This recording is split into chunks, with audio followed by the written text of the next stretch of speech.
Well, I'm back on that field where I found that fantastic axe head, and I'm hoping to find another one. I'm back in the area, and now I'm actually looking for it. I won't find any, and I'll find coins. And here's the first one, and you could be seeing my excited face, but I think I'm going to be disappointed, but I might not be. It might be a Roman, it might not be a denier, it might be 300 AD rather than 1600 AD, but we won't know till we know, so let's have a look. Wind is whistling. Now that looks very Roman, very, very Roman. Let's get some of that dirt off.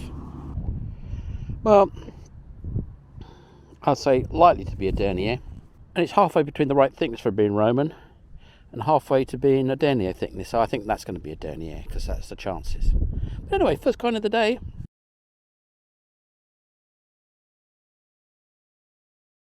We like the first coin of the day. Now I went over there because the edge would be on the straight line to where I found the Roman stuff, but nothing in there at all, apart from lots of RF noise banging on at my detector. Click, click, click. Can't imagine why. There's an electric fence there that goes away across, but it's not having the same effect here, but then maybe it's not on here. Don't know, but it's quiet here, so I'm happy with that. And this was a 78, which is another reason I was hoping it's going to be Roman, because Romans can be a lot lower than the normal copper coin from the 17th century. Set myself up for disappointment again, but a car went by, so it must be important. Got something in here, 53 signal, trash signal, that is, totally. So maybe it's trash, maybe it's, not going to say. Anyway, let's have a look. You see, that is very interesting. Because at 51, that's not going to be your standard copper. In fact, that's looking very Roman. That's looking very, very, very Roman. Or even something else. Yeah, well, that makes sense, doesn't it? Well, I'm going to clean this up. We'll see whether we've got something. Or, it could be a button, of course. But I'm hopeful for that. I'm not going to curse it by saying I think it's a you-know-what. Let's clean it up and find out.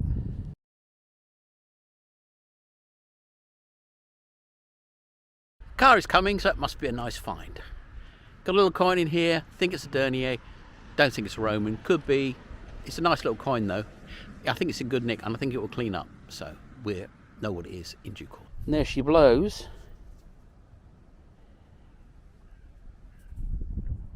And it's a little bit too thin, it's a little bit too roundish and not Romany shaped, but you never know till you know. Well, I just come back from a trip to the UK, and boy, has all those lockdowns had a really negative effect on a lot of people. They are really, really, worn out because they haven't had any exercise for such a long time and got out of the habit. And they've all, fallen to bits. So I've determined I'm not going to let it happen to me more than it already has. And I'm going to do a lot more exercise. And of course, what better way to do it than in a field with a metal detector. So there we are. It's my kind of New Year's resolution, not really, to do a lot more exercise and therefore a lot more treasure hunting with a bit of luck. Anyway, got something in here. I'm not sure it is what I think it might be, but have a look. I think this is a arrowhead, but it might not be. So that looks like a arrowhead to me. There's the flange. It's been broken off here. And it certainly looks like it could be one of those sort of things. But if you know, post below. It's the other side makes me wonder. Again, it looks possible, but, it looks a little bit too thick to be an arrowhead. Maybe a spear point or something. I don't know. But maybe not. I'm going to put it in the bag anyway, not in the pocket.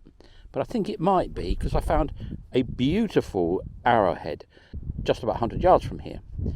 And I thought, well, why not here? So what do you think? If you know, or think you know, post below. This is my excited face. It's not super excited, but it's quite excited. And it could get a lot more excited when I show it to you and explain it what it is. You might be excited too. Maybe not. Have a look.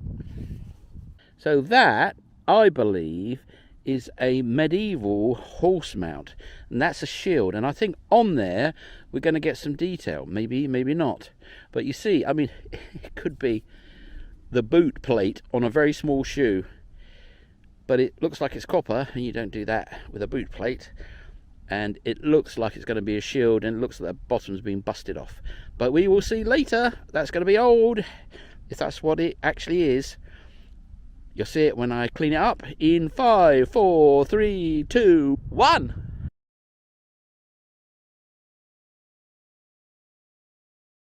Oh, you're going to be getting wind noise. So that's a bit of spoonage, and literally, there you go, snapped it in two. So a bit of pewter spoonage. I think this is a thing. It could be something really, really good. Only time will tell. It must be good because there's a car coming. Anyway, have a look.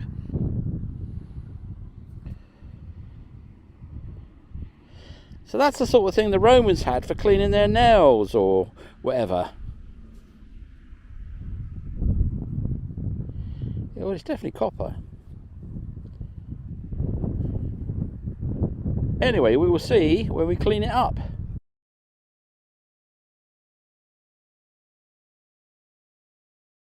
Well, that is looking interesting.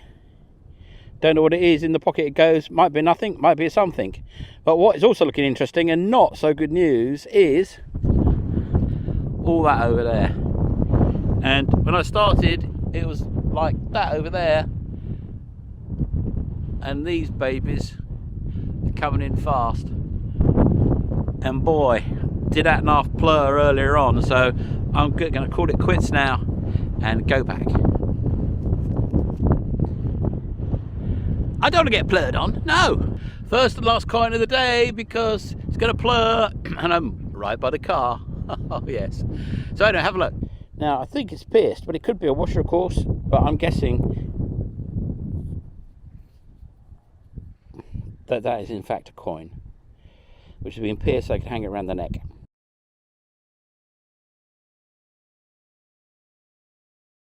This is Rusty Puss.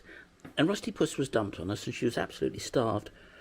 And she had like 100 ticks on her because she'd been out so long in the wild starving. And she's a very, very old cat. So she was dumped on us. And she's also a very, very ill cat. And she probably hasn't got long, have you, Rusty Puss? Not that you know that. But she's very old. And she's also epileptic.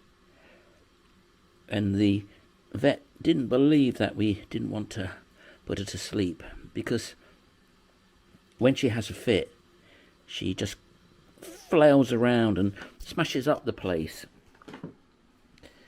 Don't you, Rusty Puss? You do. And leaves a lot of other stuff hanging around we have to clean up when you have those fits, don't we, Rusty Puss? And the poor cat is absolutely exhausted after these fits. But, you know, you're a lovely cat. You're a lovely cat. We'd hope you get better. But she's very old. And when she came to us, she was starved. And she put on a weight. But she's having more and more of these fits. And she's very ill. But she's enjoying herself. With all the food we give you, we eat like a horse, don't you, Rusty Puss? You do. And we love her. And you never know. She might stop having her fits. You might, mightn't you? And she might go on for years and years. We certainly look after her. But, oh, it's very frightening when she has those fits. She smashes into everything and, you know, oh, you can imagine. And it goes on for quite a long time, 2 or 3 or 4 minutes. And then she just sits there stunned. Rusty, come on, Rusty. Yeah, Rusty, come on. Come on, come on. You just sit there, don't you, stunned for like an hour or two. But anyway, and then she's all right like this now. And if we ever come in, she comes round meowing at us and wanting to be cuddled. Ah, you're purring, Rusty. You are, as always.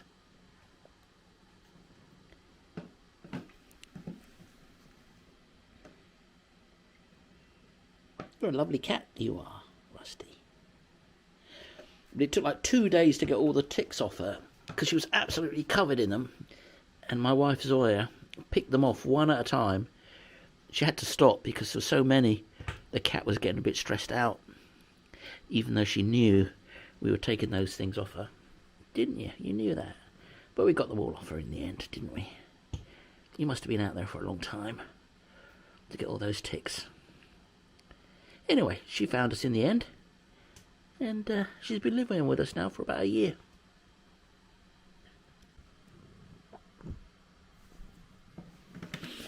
So you often ask me about the cats, so I thought I'd introduce you to them one at a time during my treasure hunting videos, just so you could meet them. So that was Rusty, our lovely old cat.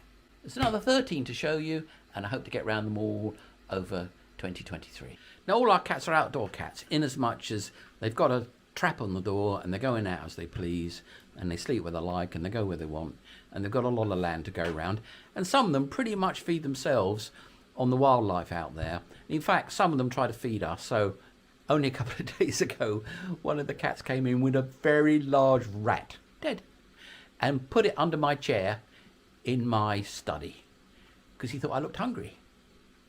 So anyway, that happens a lot, particularly mice and sometimes rats. And thank goodness for that, because, you know, without them being around, this place would absolutely be infested with those little varmints. But because of them, we don't have any problems. Basically, for 2 weeks now, I've not been able to get out, not since Christmas, because it's been wet and nasty and nasty and wet and cold and nasty and wet. It's even snowed. But anyway, first find of the day on my first trip out. Here it is. It's a shot musket ball. Yeah, so it's shot because you can tell when you turn it over, it's got a flat side. That means it's hit something, probably the ground.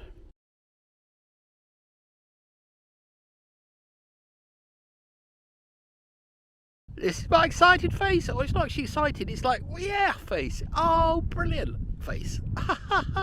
Now, if you can find any good finds, there's only two places you can find them by. By the car and by the pile of poo. And I buy the pile of poo. And I got a great find in my hand. I'll show it to you. It's a great find. It should be my excited face. But it kind of came out looking like a piece of junk. And when I cleaned up, I went, oh, that's one of them. Oh no, it's not one of them. It's even better. Oh wow, that's great. Have a look. It's a silver dachshund. So that's silver. I don't know for sure, but I mean I'm pretty certain that's silver. And that's a dachshund. So maybe that was a button. Maybe that was a something that fixed onto something, a walking stick or something. Maybe there's a pin there. So a silver doggy. Oh, it must be good. There's a car going by. Now, I just saw a whole load of deer run by as well, but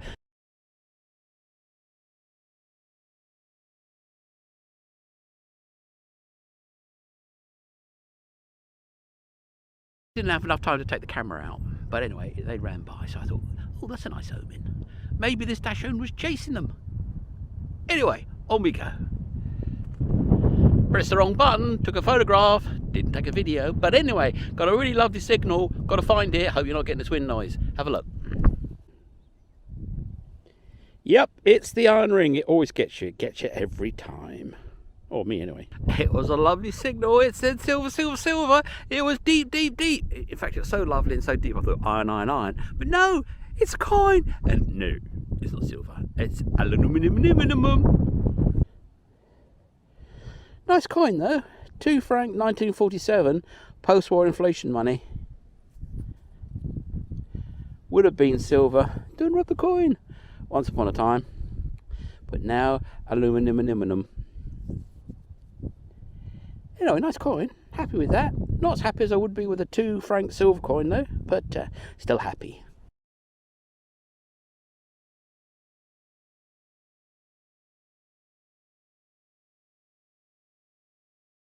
And this field is clay, and you detectors that go on clay will know what happens next. Your boots just collect half the field and you end up walking with 6 pounds of clay on each leg, and that's what I'm doing now. So this is going to wear me out pretty soon. But anyway, you've got to push on and see how far we can get before we go, oh, I can't go home. Anyway, nice coin, and onwards. A proper old coin now this time. It's a double turn wire, nothing on it. But it's only a few feet away from the 2 franc post-war coin. So this must have been a path, I'm guessing. Or a hotspot, or just a fluke. So I'm going to pursue it down, because down there is a well. Have a look.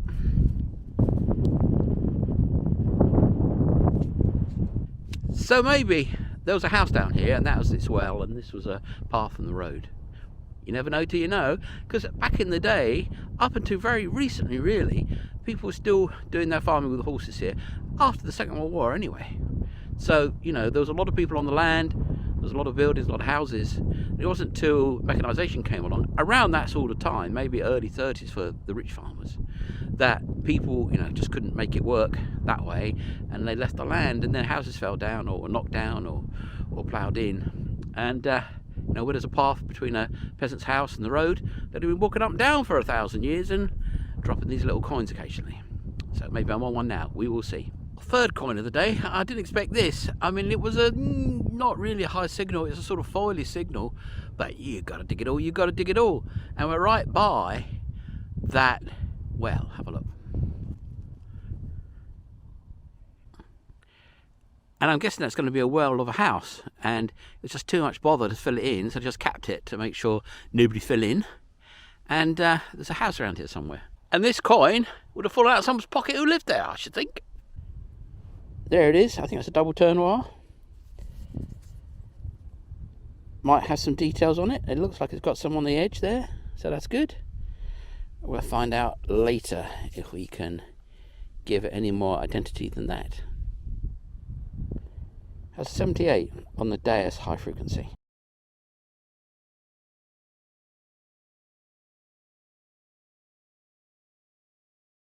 Well, I got a big find here, a big find, and whoever lost this, I mean, for them it must have been a huge wrench.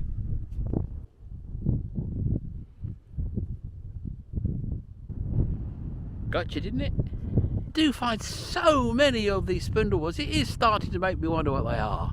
I mean, spindle wheels, obviously. Must be important, there's a car coming. So, I got another one. I must find one every trip. I must have hundreds of them. And, well, I mean, yeah, obviously sewing was very common, and so was spinning. But there's a lot of them. I mean, really, I find almost as many of these as coins. So here it is. Another lead spindle wheel. I'm going to do some research into these. I mean, does anybody really know what they are? I mean, I think I do. I think they're spindle wheels, but, so many of them.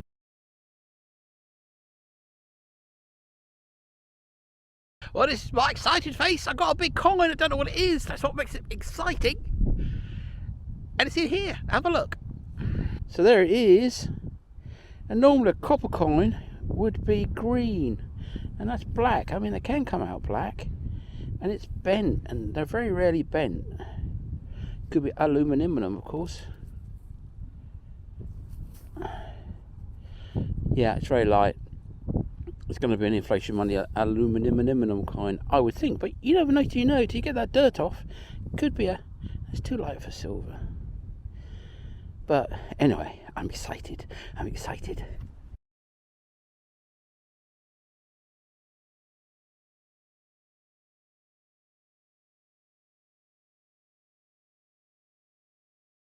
Another spindle well. We're getting to the car now, so I'm about to pack it in.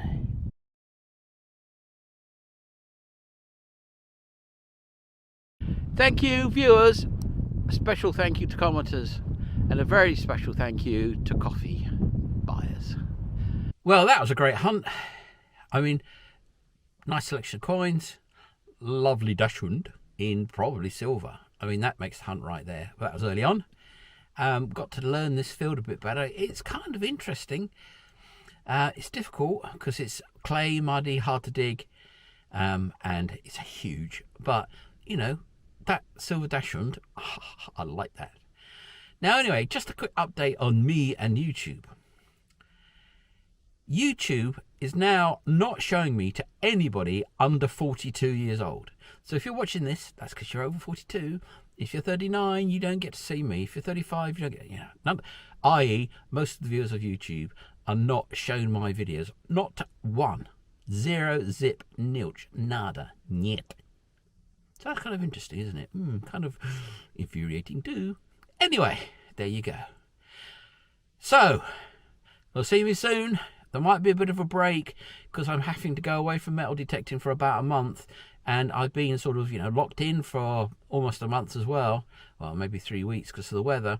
So it's going to be difficult for me to do much metal detecting between now and then. So I haven't got much material. But anyway, as soon as I'm back, as soon as I can, I will make more videos. So hopefully it won't be too long. And, I'll be filling the gaps with some mushrooms. Anyway, see you soon. Bye now.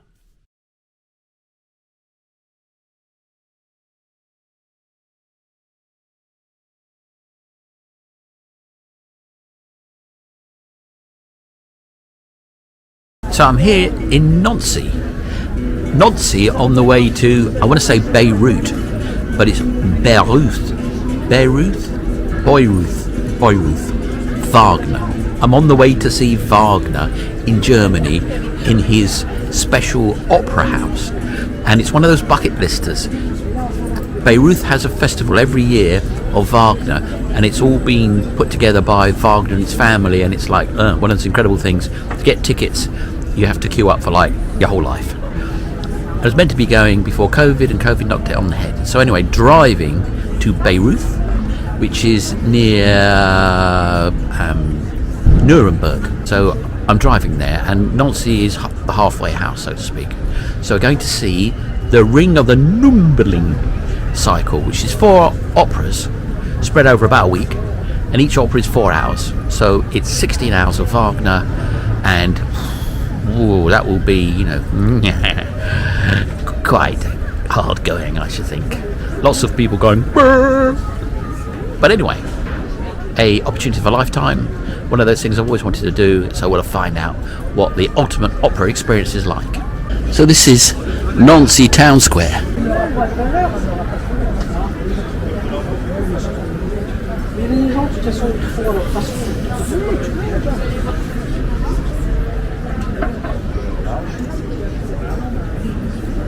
What a beautiful view.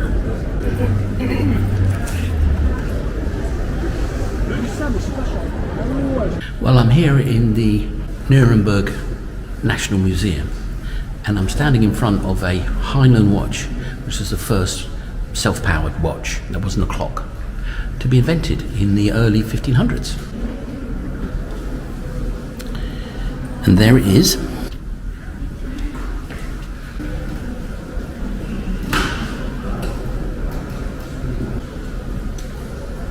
Not the world's most accurate timepiece. Now, this isn't a piece of modern art, it's the case for that piece of art.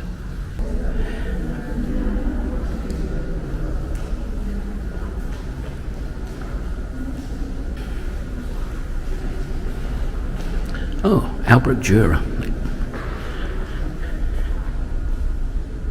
1516. And here's another Dürer, which of course, similar sort of tradition to Holbein.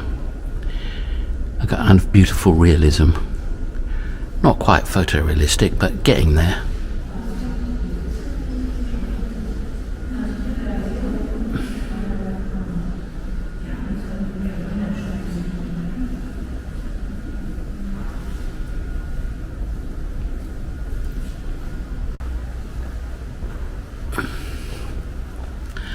There's a lot here, I can't show you much of it, there's just so much. But this is representative of a lot of the works here.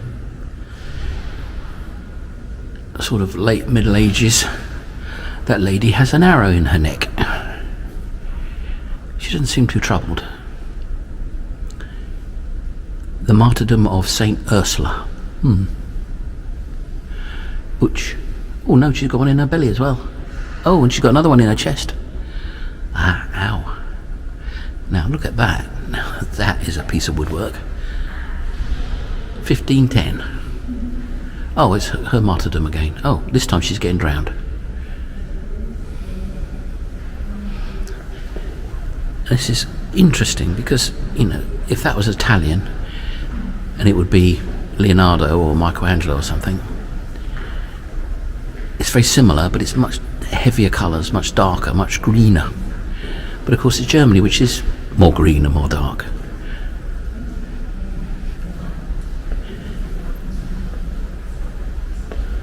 And there's a good example of something that would be lighter and less brown and green if it was from Italy. Very interesting. Now this is more my kind of art. Have a look at this. Now where's their buttons going? Where they're dropping their coins? I need to know. And I really like these real life scenes because, you know, you can get an idea where they would have dropped their stuff and what they were up to in the fields. So when I'm going over a big field, I can see there's lots of little fields, and this is how the farmers ploughed it, and this is how they reaped and how they sowed and how they sat down and had a drink and where the wagons went.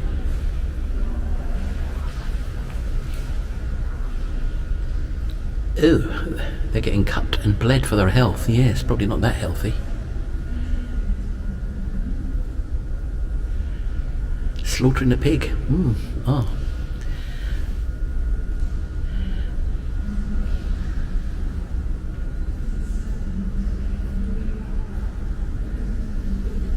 And that horse, you see his reins, there's all buckles, those are the sort of things that we find.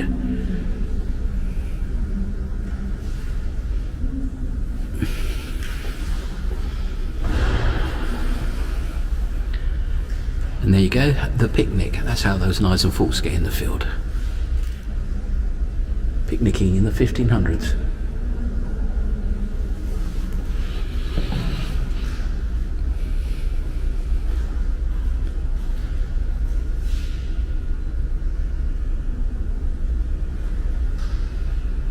Well, a couple of finger rings there. Oh, 3 finger rings. Nice big gold chain. What if you ever dropped it? We won't have to wait long for that to be a fashion in male grooming. What does he know that I don't? Lucas Cranach. He did a specialty in this sort of very black background and a sort of, I don't know how he'd describe that sort of painting of a woman. Very long legs. Supermodelish. And this is a woman that knew how to get ahead. I can't give you much of a guided tour because I've never been here before and I don't really know the artists. In fact, I don't know the artists at all. Middle of the 17th century, 1650-ish.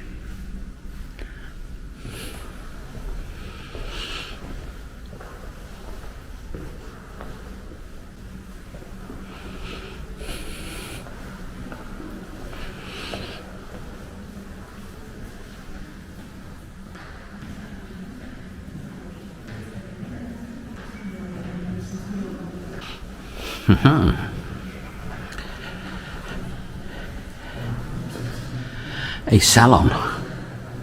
I'm guessing this would be an art gallery. I'll have that one in the middle.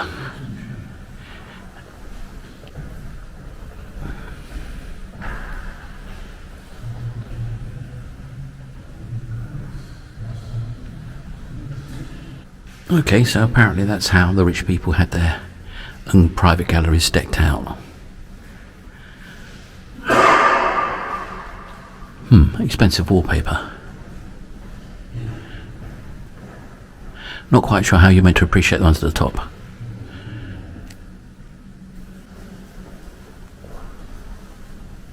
And that's more modern. That's got to be sort of late 1700s, I should think.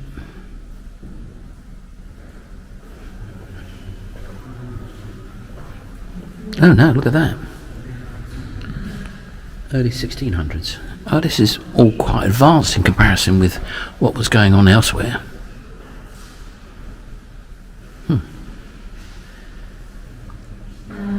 I mean, you know, it almost looks like Manet in the middle 1800s.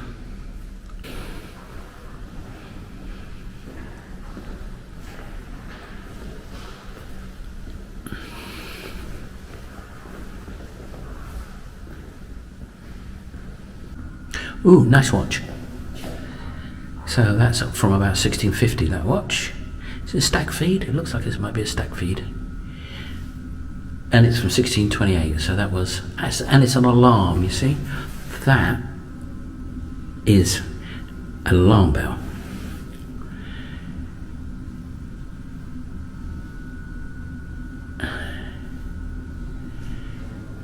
Nice fiddle. And there's the artist there in his globe. Wow, dark old rooms they were, weren't they? Yeah, so that's what a room looked like in reality in those days. Interesting. So here we have some Rembrandt.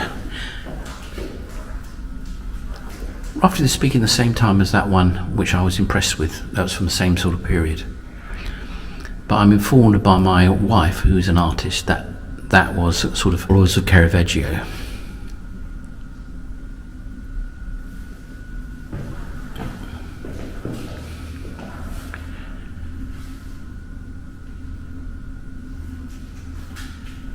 Now this is more my style. I like this. Look at that. Smoking his little pipe. Nicola White at Thailand Art will like that pipe. And there we are. That's the house of a rich man. Little candelabra. No carpet. No television. No wall sockets. No knickknacks. No tables. No sofas.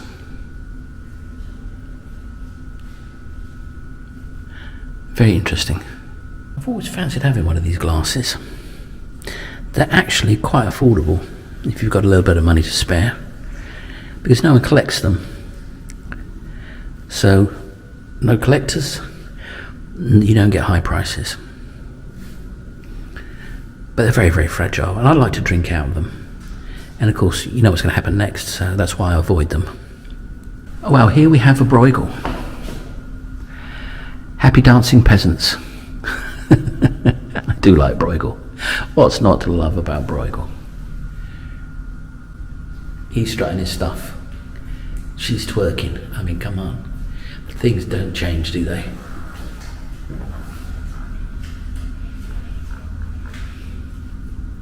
Peter Bruegel, 1590. Amsterdam. Love it. Now, it's a shame people don't often drop these.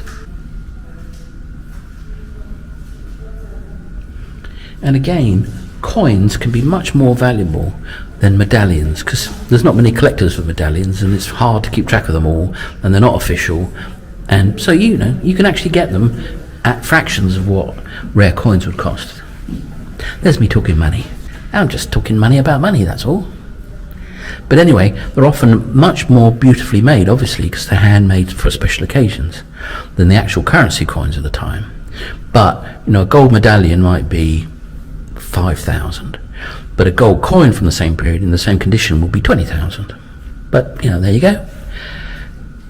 That's how these things work.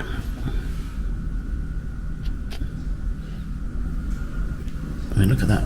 Look at that beauty. And that's from the middle of the 1500s. Oh well, look at that. Look at that. That is portraits done in the 1500s of all the Roman emperors. So at the top left is Julius Caesar, and then Augustus, then Tiberius, and then Caligula. Oh, that's handsome Caligula. Doesn't actually look like Caligula at all. Claudius, which is not so bad. Nero, who's looks like he's lost a bit of weight. And then Vespasian, Titus, Vitellius. Yeah. Oh, no. We got the four Caesars, haven't we? We've got... They're not there, are they? Is that meant to be Galba and the other one? Otho? Oh, maybe Galba, Otho, Vitellius, Trajan, Titus. Meh. Nope, I've got my Roman emperors in a twizzle here. From Julius Caesar to Domitian. So the last one's Domitian. Anyway, you should list them. Come on, help us out here. Anyway, that's the 12 Caesars from the book by Suetonius, no doubt, which was written for Hadrian, and is basically a bit of propaganda to say, yeah, previous Roman emperors, they were good, but not as good as old Hadrian. I mean, look at them. Oh dear, they had weaknesses. Look at some of them, they had terrible weaknesses. Oh, actually, there's a name written on them. If only my eyes were better. So, you can probably read it better than me. So, let's zoom in, shall we? I think that third one says Vitellius, maybe not.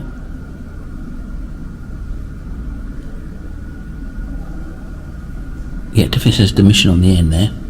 I didn't bring my glasses with me. So it goes Julius Caesar, Augustus, Tiberius, Caligula, Claudius, Nero, Otho.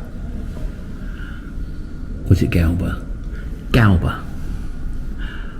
Otho, Vitellius, Vespasian, Titus, and Domitian. So, I mean, it's not really much nice to say about any of them, really. I suppose the least worst was Claudius, and Nero wasn't so bad. He just got a bad rap. I mean, the three in the middle, they were probably good senators, but they all got killed trying to become emperor. Vespasian was meant to be all right, but I'm sure the people he conquered and, wiped out wouldn't agree. And then you've got Titus. Everybody loved Titus. He didn't live very long. He's meant to be good stuff, but he's the one. I think he was, he had games where everybody got massacred in the arena. And then finally, you've got Domitian, who went a bit bonkers. So anyway, the 12 Caesars, very interesting and nice portraits, done by Giovanni Cavino. Cavino, oh wow. In between 1500 and 1570. Made out of lead. There you go.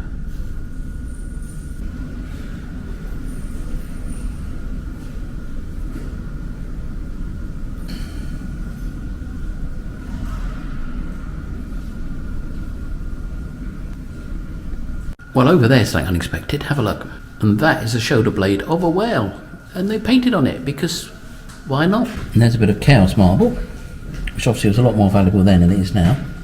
And here, in the Nurenberg Museum, is the most famous portrait of Martin Luther.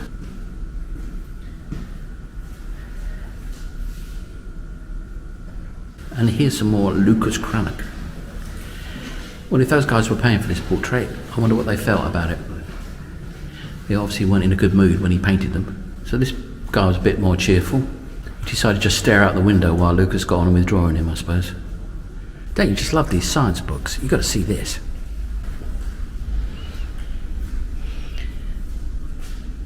Oh, there's two different types of unicorns. I didn't know that. I thought there was only one. And there's a Walt Eigel, whatever that is, at the top there.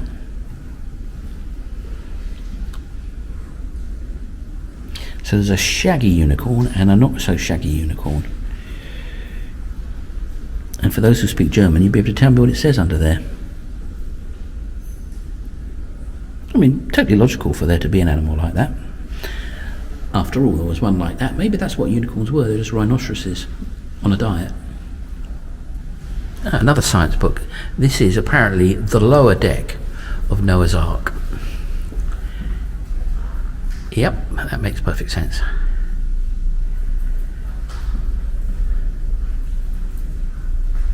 From 1690. More Albrecht Dürer prints, and this one of his famous rhinoceros. This guy didn't quite get him, did he? Jan Wandelaar.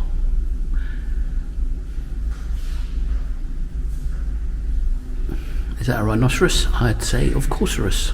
So this rhinoceros we've been seeing, and the drawings of it, is a particular rhinoceros called Clara that travelled Europe and had medallions made in her honour. And here's the travels the rhino took.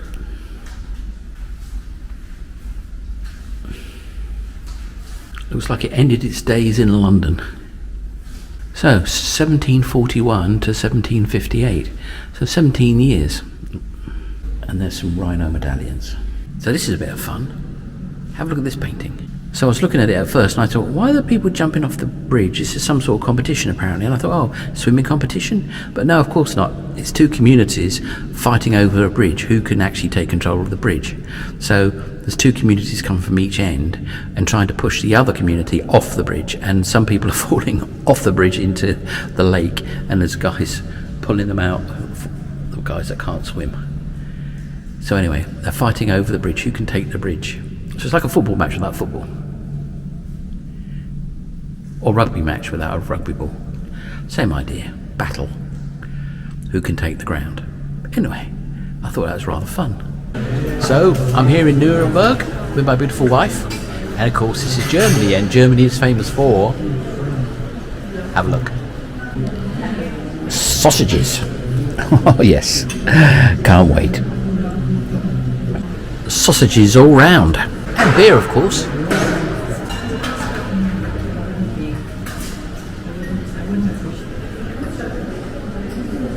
Here's some outfits and buttons.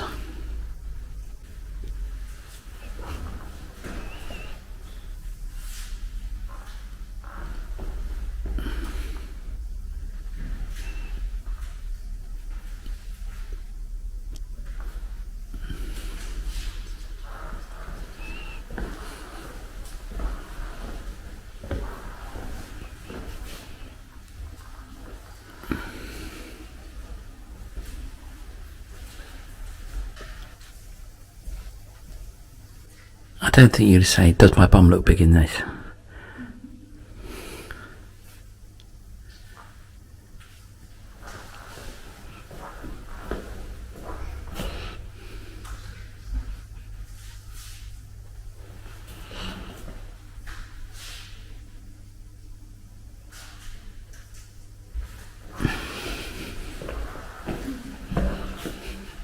Nice buttons.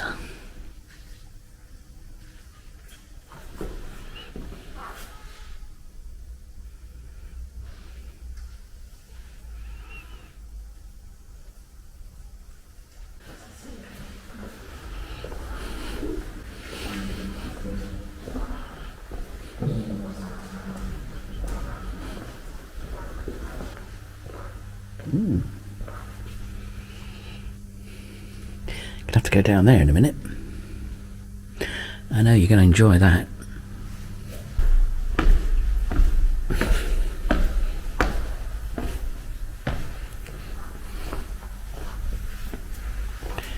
Oh, falchion.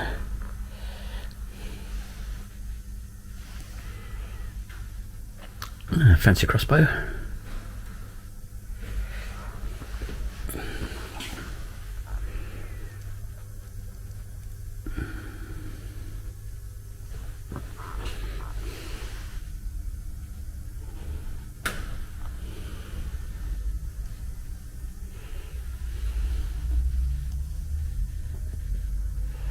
Oh, falchions.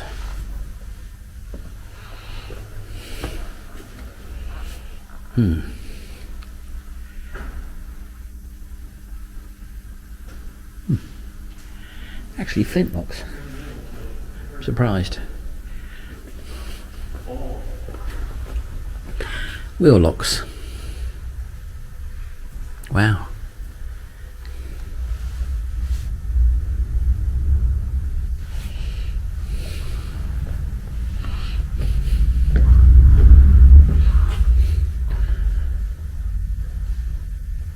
Again, it looks like, oh, these are matchlocks. I think matchlocks, but they look like flintlocks.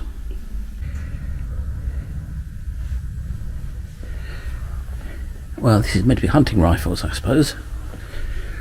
Wow, it'll be pretty strong just to go hunting. I like that little one. That's more my sort of rifle. If I was ever to go around and have a desire to shoot creatures, which is unlikely.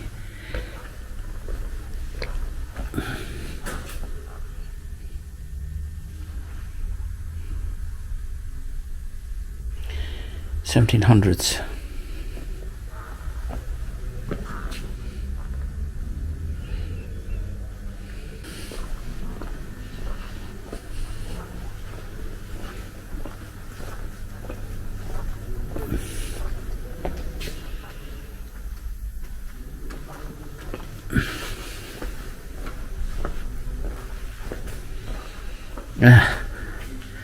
Hunting, sledging, and drinking.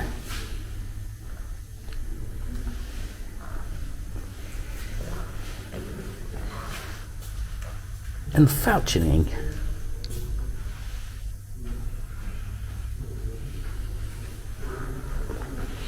Ooh.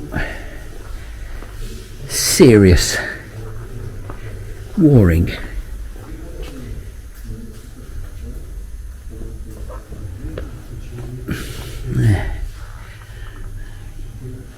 You'd kind of make yourself a target with that, wouldn't you? Now they're matchlocks, I think. Yeah, look like matchlocks. You had a burning match in there and it would go onto the powder and boom. Not much use in the rain. a lobster helmet,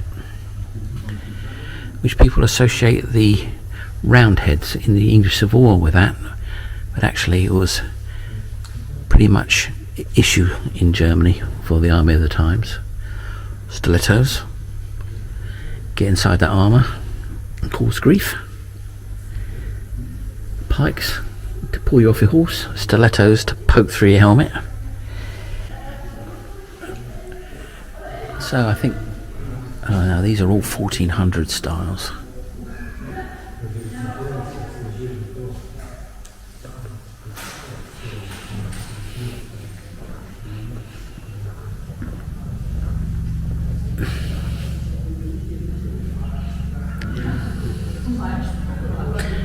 Now what happened when you used your lance up? I suppose you just hope never to get off your horse.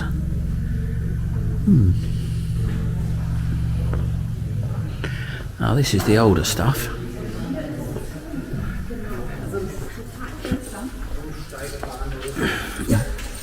Big square shields, that's sort of like 11th century, 12th century.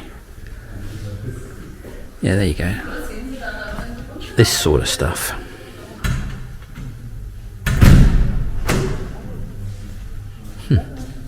Dagger from the 1300s. Yeah, I wouldn't be digging that.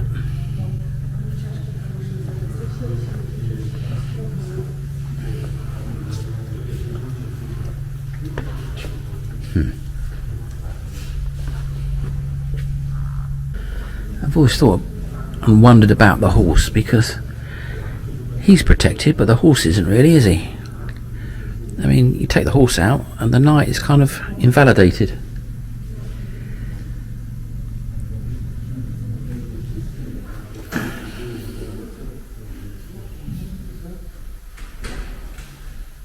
There's a bit of horse armour there. But, I mean, you take his legs out, he's done, isn't he? Oh, look at those. Oh, the old double-handed sword.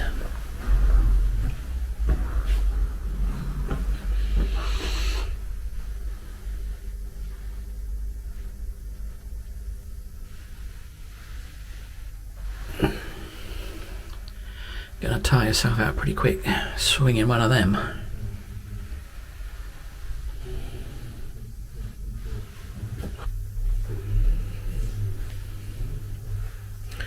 Well, find one of those encampments, you'd be in treasure hunting heaven.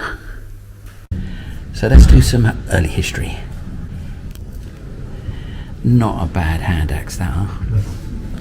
And then some early Homo sapien drawings of horses. I don't like the horses even then. And here you go. Stone Age flints. So this is Paleolithic. So these are not actually necessarily human beings making these, or what we'd call human beings these days. Neanderthals and Homo blah blah blah, but not necessarily Homo sapiens. Under that taxonomy anyway. So these are all flakes off of cores.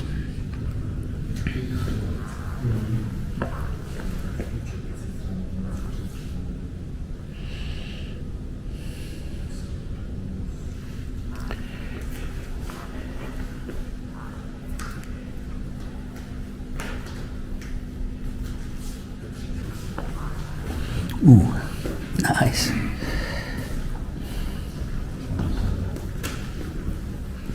So this is later stuff. This is Neolithic, I would think. I'm no expert though, but you know, a lot of work went into these axes. I do come across these occasionally, but never these. Imagine how much effort it was to drill a hole in a block of stone back then. So these really would have been treasured items, and probably very important for the survival as well. To cut down trees, for example, for fuel. So this is the Neolithic. So those earlier ones must have been still being Paleolithic. And there you go. The old chisel. These beautiful polished axe heads. Wow.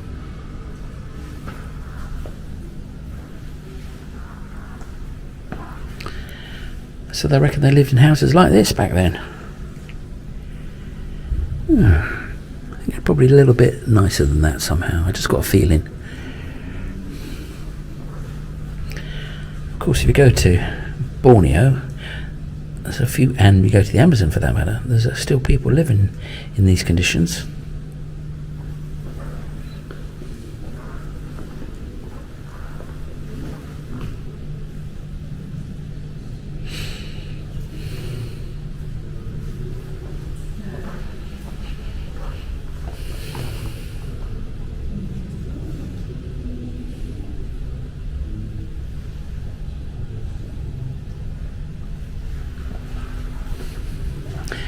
This is getting later now. This is Bronze Age. All kind of Celtic period.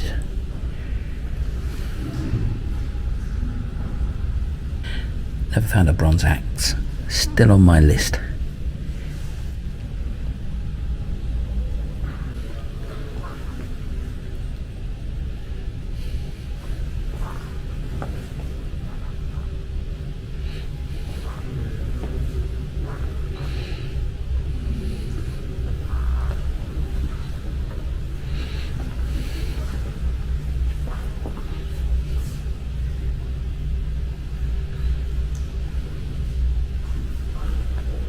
Oh, yes please. It's a golden headdress, eh? Wow. A worker clearing tree stumps hit upon a golden cone at about 2 foot down.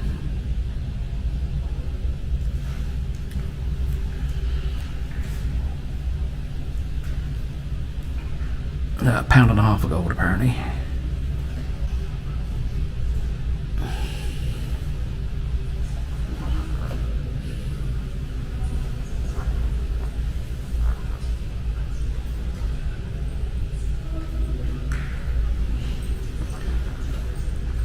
Look at the patina on that.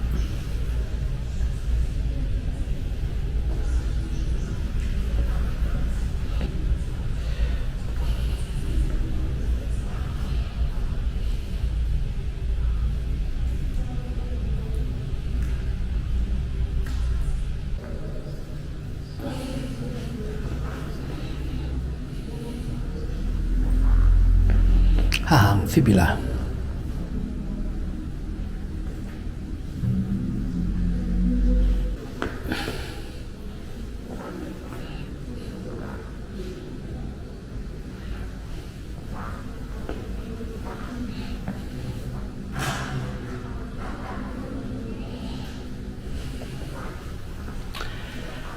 And Celtic gold status, yay, lovely. And silver status.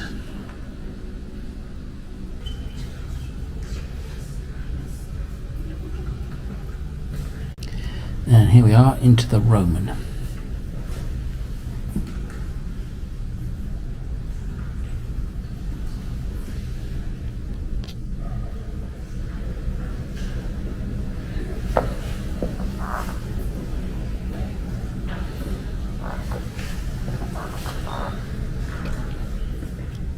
Hairpins. Yes, please.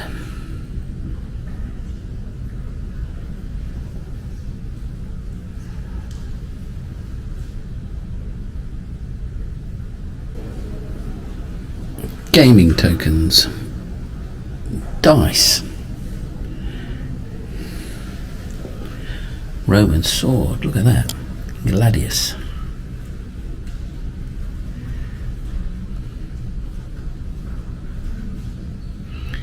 I think I just found one of those weights, which is a slingshot, a Roman slingshot.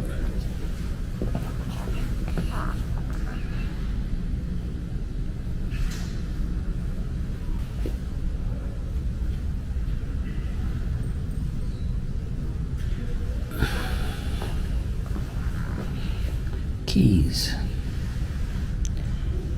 Seals, if you're a potter, you stamp that into your pottery.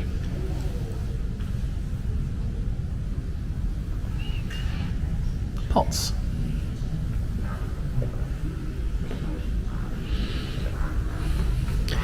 Roof tiles.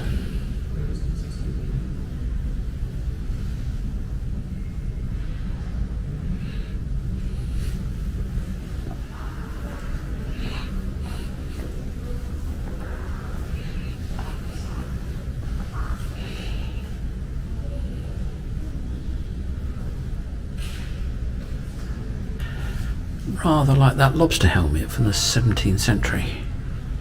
Ooh. Centurion's helmet, I guess.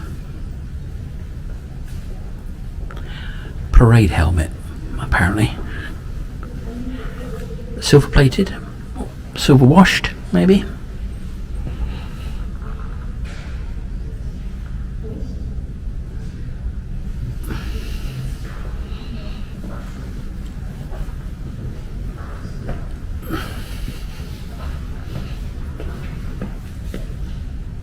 Ostrogoth. Yes, please.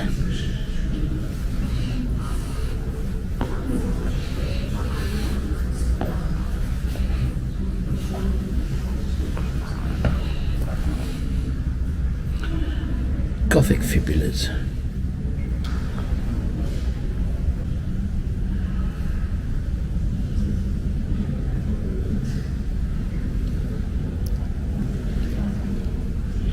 Spindle whorl. Us treasure hunters often find Nurenberg jettons, and here is a Nurenberg jetton coin press. It's a big old thing, look at it. So I guess somebody's pushing on this and somebody's pushing on that, and it's all down to here where they made the coins. Of course it might not have been Nurenberg jettons, it might have been medallions, it might have been money, but this is a coin press. A mill. And it's a substantial bit of iron, just to give you an idea of the size of it.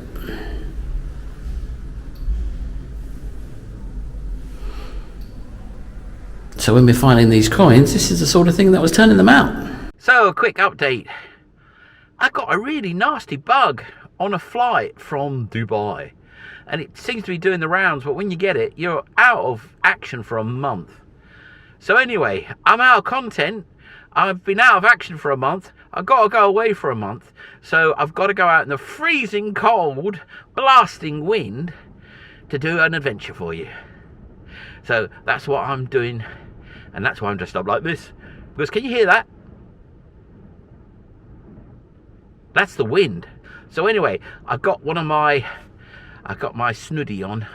It's a fake snake, so it's not actually from some critter, but it's warm. Oh yes. So we're going to go out in the freezing cold, minus boom, not that much, -3 I think, but the wind is howling, and I'm going to see how long I can last. I've got some gloves, I've got my fake snake, and we'll see if I can, actually, well, maybe I might not even be able to dig the ground, but we're going to give it a try. So we're going to give it a try and see if we can find something.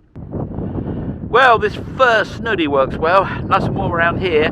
Trousers, oh, it's cutting through those. Anyway, I got a really, really crummy signal, really crummy. But I knew how to dig it.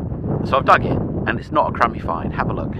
So it is a button, but it's a nice button with a nice pattern on it, I think. So that's really nice. There's a 45, very low, but yeah, well, it just had that feeling that I had to dig it. You've got to dig it all, you've got to dig it all. So I've got gloves on one hand, which is not very useful for shooting footage, and nothing on the other, because I just need a little bit of dexterity on the old detector hand. Second find of the day. Everyone else is first find of the day. Everybody. So I'm going to start a new meme. Second find of the day. Here it is. It's a bag seal. Have a look. There you go. It's quite a nice one, that. Don't know what it was. Seeds or poop. Could be either. Well, I often say when I find a big lump of iron, oh, there's 2 nuts in this field, me being one of them. Well, today there's 2 studs in this field. The reason I'm here is because Nugget found a beautiful coin of Augustus here, a Depondus of his veteran crew who fought in the Battle of Actium, I think it's a sea one. And anyway, came back to France and settled in Nimes, and it's a beautiful coin. And you know, I'm not sure how long I'm going to last. I've been sick for a month, can you believe it? And you know, it's freezing cold and the wind's howling, so I thought what I need is one great find, and then boom, there's the video, go back home, sit in front of the fire. Chance will be a fine thing. But anyway, found another little button. Have a look.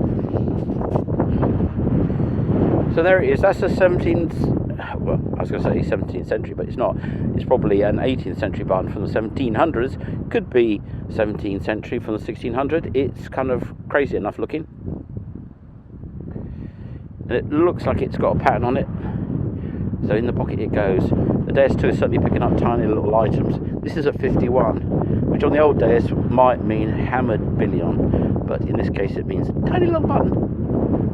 Now when you're filming and you can hear the wind whistling past your ears, it normally means that it's coming out on the camera. So apologies if that is the case. If not, well, we're lucky, aren't we? Now the cardinal sin of shooting video of treasure hunting is, well, twofold. One is going all the time because you're out in the cold and your nose is running, and the second thing is the wind noise, which I'm sure you're getting loads of. But anyway, first coin of the day is in my hand. It's one of my favourite coins to find, actually, for, well, really no good reason apart from I just like them. Anyway, this is my unlike it face. Have a look. So that is a 1 centime of Napoleon III. It's approximately the same size as a 1 euro cent is now, although I think this is probably worth a fairly large amount more. So nice little coin, very low signal, 54, 55, something like that.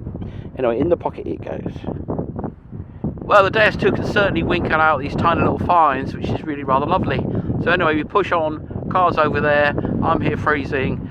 See if I can get a few more things before I go back to the car and try to warm up or give up for the day, or I don't know what. But anyway, you'll see later what happens.